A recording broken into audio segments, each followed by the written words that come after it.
So you're like the last living witness to Roswell, is that correct? Well, probably one of the last. I don't know if I'm the last one or not, but there's not too many of us left, I would think. This happening so many years ago. What happened? What happened? Well, interesting. My dad was the Air Force intelligence officer at the air base there at Roswell Army Airfield, and something crashed on the ranch just outside of Roswell, about 75 miles northwest of Roswell. And my dad was dispatched by the base commander, who was Colonel Blanchard, to go out there and collect some residue to see if this was a military aircraft or if it was a V-2 rocket from the White Sands Proving Grounds or whatever was crashed on this rancher's land. And he did go out there along with a CIC agent, Sheridan Cavett, that was the forerunner of the CIA, I believe. And so they picked up representative portions of the debris that was out there. Pardon me. And so he's going to drive it into the base that night. Our house happened to be on the way to the base, but he realized there was something very extraordinary about this wreckage. And he wanted my mother and myself to see this because he realized we'd probably never see anything like this again. So that's what he did. He diverted a little bit out of his way to our house, and he positioned some of the wreckage on the kitchen floor of our house, woke my mother and myself up so we could see what he collected out in the desert there. And it was 1 o'clock in the morning or thereabouts, very late in the morning. And he said, well, look at this. I want you to look at this now. I think this is parts of what they call, I think he said, flying saucer. And that had a very special connotation, not knowing exactly what a flying saucer was, but I realized it was extraordinary, whatever. And he said the connotation was this came from outer space, from some other place. And the first thing he had us do was to look for some electronic components like vacuum tubes, resistors, condensers, or wires. There wasn't anything like that there. It was just like metal fragments, beams with strange letters or writing on them, and some black plastic material like a broken phonograph record would be at that time. And so I looked at it for about 15 or 20 minutes, and I didn't keep any of it. People ask, well, why didn't you keep some of it? Well, I couldn't because it was part of Air Force property. And some people say, well, your father broke security by bringing this highly secret stuff to your house, but it wasn't classified at the time. Classified later, but it wasn't classified when he brought it to the house. So he did not break security at that time. So from that time on, I realized that, hey, we're not alone. There's other guys out there, and what's more, they're far enough along the scale that they can get here from wherever they come from to look at us. Just reposition myself. So, but then, like that was when you were 11 years old, Correct, yes. I was 11 years old at the time. Okay, so, but then there was a time when you didn't say anything about this story at all. Well, the reason for that is that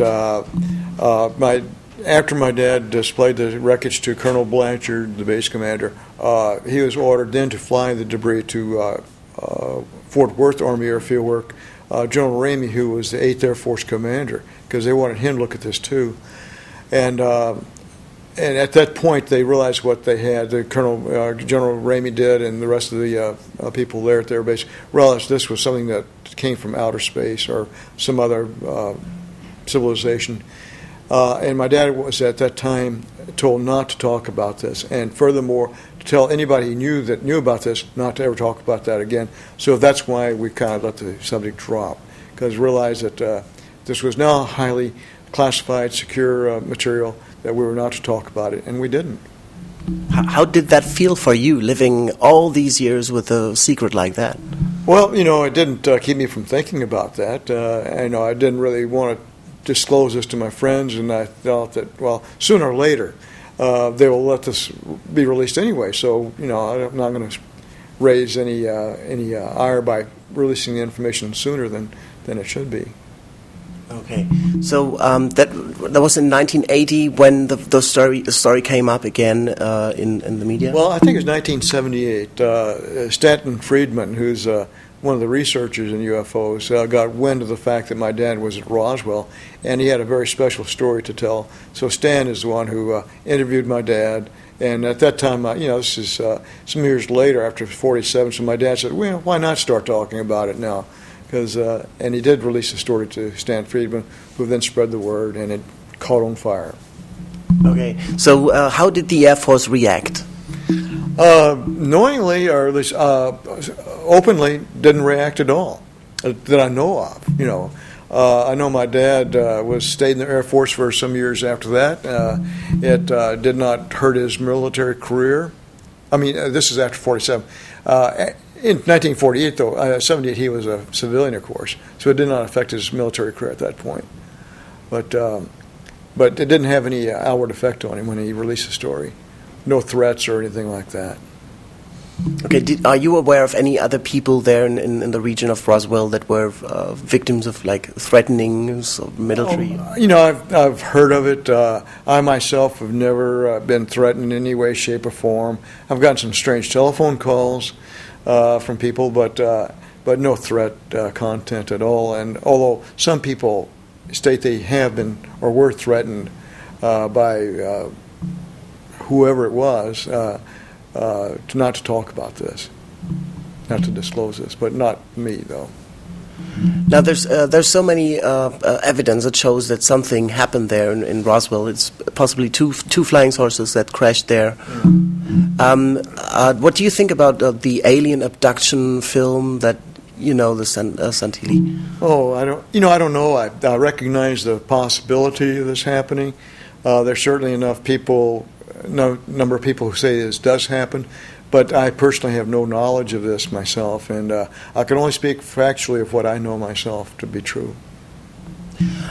You said that there were symbols on the... Yes, on the in some of the wreckage there were some beams, like some structural members that had some symbols or some sort of writing on them, and that was the strangest part of the whole wreckage scenario. That what was this kind of writing? It looked like Egyptian hieroglyphics, or I don't know what it was, but I do have a representative sample of it. I did.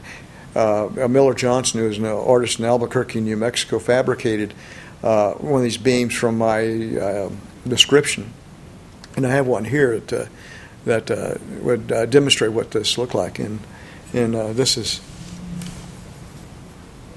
pretty much what this looked like. It was the beam itself was 12 to 18 inches long.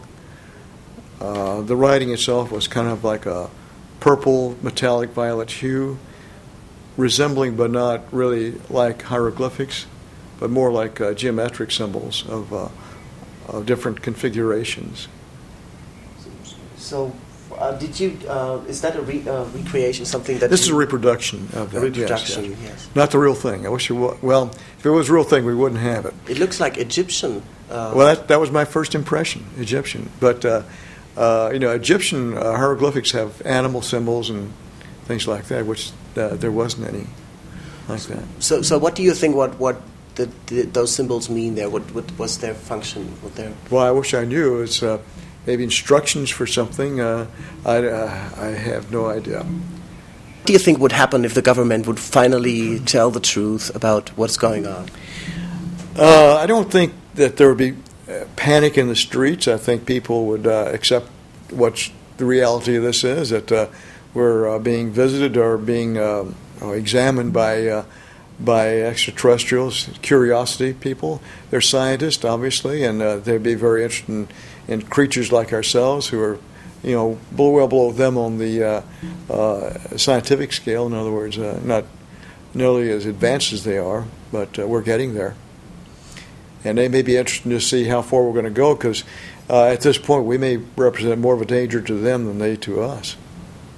Do you think that there's a possibility that it will change the whole perception of our world, like everything for mankind? Yeah, well, for me, it's made it's engendered interest in astronomy and cosmology, because I realize that there's other systems out there which are inhabited by intelligent civilizations. For me, as far as my religious feelings go, it actually strengthened my faith that the creation is still there, and we're not the only ones. My last question, what do you tell people who say that the whole Roswell story, that's all made up, somebody invented that in the 80s, and you're all liars? What do you say to those people? Well, I just shrug my shoulders. I was there, you weren't. I know what I saw, you didn't see it. And you have your beliefs, that's okay with me. I don't really care. Doesn't bother me at all.